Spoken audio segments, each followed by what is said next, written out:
السلام عليكم ورحمة الله تعالى وبركاته. بسم الله والصلاة والسلام على رسول الله. حبيباتي، اليوم راح نعتلكم كما طلبتوا كيفاش تفصلوا القندورة بلي ديكوب. اول حاجة نديروها نحدوا عمق الرقبة، يعني العرض تاع الرقبة 9 سنتيمتر او 8 سنتيمتر، عرض الكتف 10 او 9 او 11، يعني كل وحده والكتف تاعها. نهبطوا اكيد 2 سنتيمتر تاعنا. نعينوا يعني دائرة الصدر باش نرسموا حردة الإبط. شكل الرقبة اختياري على حسب الموديل. نهبطوا 16 سنتيمتر تاعنا ونحدوا مكان لي بانس ونهبطوا لتحت بعد ما نكونوا حددنا الطول النهائي. يعني كلكم تعرفوا هاد التفاصيل. يبقى دركا لي ديكوب نهبطوا لهنا 15 سنتيمتر ونطلعوا بلي بانس تاعنا، نرسموا لي بانس تاعنا عادي، يعني اللي كنا زدنا 3 سنتيمتر تاعهم في ربع دائرة الخصر. نرسموا لي بانس ونروحوا نديروا هذه التقويصه هذه، ما نحاولوش نقوسوا بزاف هكا. كي تحبوا قندوره بلي ديكوب حتى لتحت يعني بالخراطات، راح تهبطوا من لا بانس حتى للاسفل. هذه هي. تقدروا تحبسوا عند لا بانس فقط، يعني ما تهبطوش حتى لتحت، ديروا ديكوب تحبس في لا بانس، وتحبوا تهبطوا لتحت، يعني كل موديل والمتطلبات تاعو. هذه هي. يعني نفصلوا الامام كما الخلف. لهنا راح يكون عندنا السانسور او فيرميتور اكلير من الجانب، يكون انفيزيبل، والخلف نحبوا نقسموه على زوج. بعد ما فهمتكم الباترون في الورقه، انا نفس التفاصيل هذوك خدمتهم في هذا القماش ساتان غومي بلي ديكوب كما قاعدين تشوفوا. نفس لي ديكوب خيطتهم من الفوق حتى للاسفل، ودرت هادو الموتيفات اللي راهم يعني موتيف واحد عاودته 4 خطرات، يعني كل درت بيناتهم نفس القياس. ودرت هادو لي موتيف، خيطت لي ديكوب هادو. راح نروح واش ندير، نحددهم باش راح نعتلكم كيفاش راح نديروا الكوردون فوقهم. لهنا اكيد لازم نفينيوهم قبل ما نركبوا الكوردون، لازم نديروا سورجي ونروحوا نحدوهم مليح مليح. وفي بالنسبه لي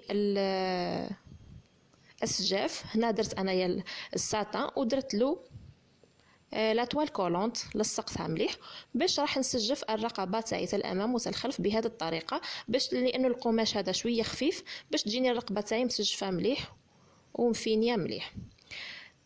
الطرز اكيد هو الاول، من بعد الخياطه تبقى في الاخير. راح نستعمل هادو الفتول هادو، الواحد منهم يدير 2000 فرنك، يعني 20 دينار. كل وحده راح نلصقها تحت كل طرزه كما قاعدين تشوفوا هكا. هذه راح تكون يعني في الاخير. راح نركب الاربعه هذوك، وزوج راح نركبهم في لي مونش بالابره والخيط اكيد. تزيين يعني يبقى اختياري، تقدروا ديروا ايضا دي موتيف تركبوهم تحت بعضها، ماشي ضروري الطرز فقط. انا راح نعتلكم كيفاش راح نخيطوا الكوردون فوق هذا النوع من القناضر اللي يكونوا بالخراطات الى الاسفل. ايضا لي مونش نعتلكم من قبل كيفاش نفصلوهم. لي مونش كوربي يجيو شويه بومبي باش يجيو بهذوك لي بلي من الفوق عند الكتف. راح نروحوا الان للخياطه. هذا هو الكوردون.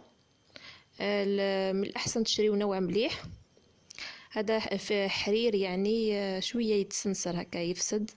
راح نركبوه في هاد فوق الخط تماما بعد ما نحدو كما قلنا من قبل.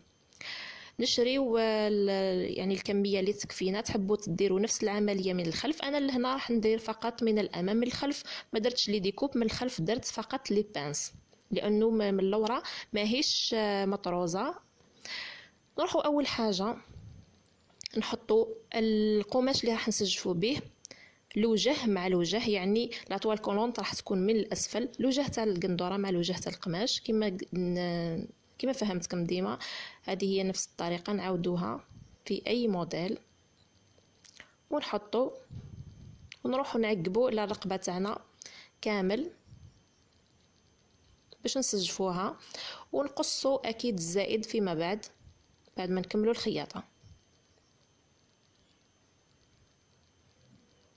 لازم تكون عندي لاطوال كولونط من الاسفل باش كي نقلبوها راح يكون عندي الساتان مع الساتان، يعني لاطوال كولونط راح تكون من الداخل فقط باش تجيني الرقبه واقفه ومسجفه مليح، لانه الساتان هذا غومبي راهو خفيف بزاف، ماشي كيما ساتان دو شاز اللي نخدموا به القناضه تاع التول وتاع الطرز.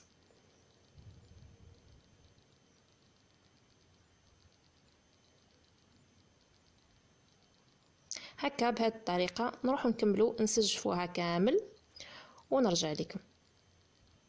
بعد ما قصيت السجاف درت عليه الزيكزاك او السورجي، رحت كرونطيت كما العاده كما قاعدين تشوفوا تجيني لاطوال كولونط من الداخل وتجيني الرقبه واقفه. نروح نعاود الخياطه من فوق، تحبوا ما تعاودوش تروحوا فقط تحدوا الرقبه تاعكم مليح نفس الطريقه خدمت بها الرقبه تاع الخلف. يعني اللي عندها ساتان باغ اكزومبل لهنا كون جا عندي ساتان غوز نروح نسجف بالساتان غوز نخليه يبان شويه من الجوانب راح يجيني باهي بزاف، وراح نسجف اكيد به الرقبه تاع الخلف. نروحوا دركا اهم حاجه نروحوا نحدوا الرقبه تاعنا ونحدوا لي ديكوب تاعنا بالحديد بلا فابور باش ما نحرقوش القماش تاعنا، حدوهم مليح باش نقدروا نعقبوا عليهم الكوردون في هذا المكان، يعني راح يكون فوقه تماما. الكوردون فيه انواع بزاف، هنا حاولت لي نحرقه لانه ما فيهش النيلون يعني حرير خلاص، فما حبش يتحرق لي، مي نحاول باش ما يتسنسرليش قصيته حرقته شويه بالبريكي.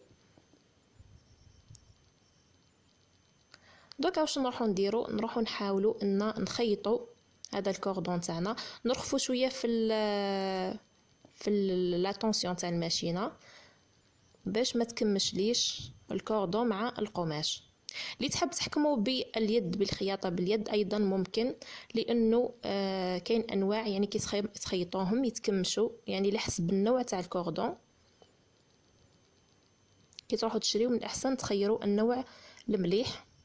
هكا نروح بما انه الكوردون راهو رقيق نروح نحاول بشويه نتبعو باش تطيح لي الغرزه فوق الكوردون قد يعني ما يبقاوليش اماكن ماهمش محكومين. نخيط بعقلي بشويه باش يتحكم لي كامل بالخياطه. هكا بشويه نحط دائما فوق الخط تاع الخياطه تماما، وشويه يهرب هكا صعيب يعني الخياطه. كاين رجل دواسه خاصه بهذا النوع من الكوردون، يعني تحطيها فقط هي تحكم لك هذاك الكوردون يتخيط بكل سهوله، يعني ما تبقايش تخيطي بشويه. بعد ما خيطتو شوفوا كيفاه جا، يعني النوع تاع الكوردون شويه رديء يعني يتسنسر بزاف ويخرجوا منه الخيوط وكلش. خيطتو ركبت هذوك لي مونش وعاودت الخياطه على الرقبه تاع الخلف باش نحكمها مليح فقط، ولميت القندوره منه من القندوره ما فيهاش سانسور، هذه ما فيهاش فيرميتور اكلير، جايه سامبل. الكتف ولي مونش بومبي تحبوهم بلا تقدروا تفصلوهم بالطريقه تاع البلا. اللي ما تعرفش كيفاش تفصل هذا النوع من لي مونش ترجعوا للقناه فيها يعني قنادر بزاف، خاصه قنادر تاع التول طرافايي راح تلقاو فيهم نفس النوع. عندنا لكم كيفاش راح نحكم هاد الفتول بعد ما قصيت لهم هذوك الزوائد وحرقتهم. نروح نحكم بنفس اللون تاع الفتول هادو بالغوز كلير، ونروح نحكمهم يعني عده مرات نثبتهم. ما نستعملش اللصقه في هذه المرحله لانه هادو يتحكموا بالخيط احسن، نحكمهم ابان باش يبقاو يتحركوا يعني البهاوه تاعهم يعني انهم يقعدوا يتحركوا. هادو ايضا فيهم انواع كثيره بالنسبه للدوغي والارجنتي، فيهم الحر وفيهم اللي مش حر. اللي مش حر يدير 20 دينار، اما الحر غالي شويه، كل واحد كل حاجه وحاجتها. يعني كي تطرزي بحاجه حره او تخدمي بالكالون ماروكان حر تحاولي تشري نفس النوع باش يخرجوا الالوان مع بعضهم. اللي مش مشتركه في القناه ندعوها تشترك في القناه، تضغط على زر الاشتراك ولا الجرس باش يوصلك كل جديد. بالنسبه اللي عندهم اسئله وقاعدين يقولوا لي ما كيش تجاوبي، احيانا ما نشوفش التعليقات، يعني اعذروني، ما نكونش قاعده ساعات ما نكونيكتيش. كي نشوف اي تعليق راح نحاول اني نجاوب على قد ما نقدر. نتمنى الموديل عجبكم، يجي باهي بزاف بزاف. بالنسبه للطرز، يعني اللي عندها ماكينه الطرز او تقدر تطرز بالدراهم تطرز وتخيط وحده، اللي ما تقدرش تروح تستعمل لي زابليك. انا رحت جبت الاحجار اللي يلصقوا باللصقه كما قاعدين تشوفوا، شوف كيف ركبتهم. حاولت يعني نكاسي هذاك لا كولور باش تجي شويه لا بريونس، تجي شويه تلمع. درت في الرقبه باش ما تبقاش فارغه، ودرت في هاد لي موتيف في لي مونش ايضا. استعملت اللونين اللي مطروزه بهم بعد، يعني الابيض والغاز. هذا ما كان يعني سامبل وباهيه بزاف. نتمنى الموديل عجبكم، والى الملتقى. دمتم في رعايه الله وحفظه.